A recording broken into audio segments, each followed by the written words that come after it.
তুমি চলে যাবে বলতেই বুকের মধ্যে পাড় ভাঙার শব্দ শুনি। উঠে দাঁড়াতেই দুপুরের খুব গরম হাওয়া বয়, মার্চের কাঁচ ভাঙতে শুরু করে। দরজা থেকে যখন এক পা বাড়াও, আমি দুই চোখে কিছুই দেখি না। এর নাম তোমার বিদায়। আচ্ছা আসি, শুভরাত্রি, খোদা হাফেজ।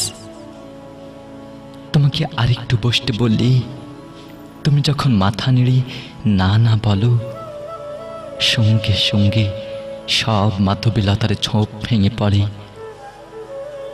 তুমি চলে যাওয়ার জন্যে যখন সিঁড়ি দিয়ে নামতে থাকো, তৎক্ষণাৎ পৃথিবীর আরো কিছু বনাঞ্চল উজাড় হয়ে যায়।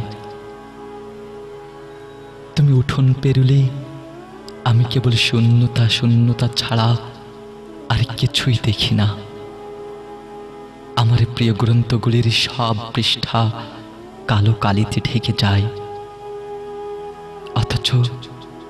অথচ চোখের আড়াল অর্থ কতটুকু যাওয়া, কত দূর যাওয়া। হয়তো নীলক্ষেত থেকে বনানী, ঢাকা থেকে ফ্রাঙ্কফুর্ট। তবু তুমি চলে যাবে বলতেই বুকের মধ্যে মোচড় দিয়ে ওঠে।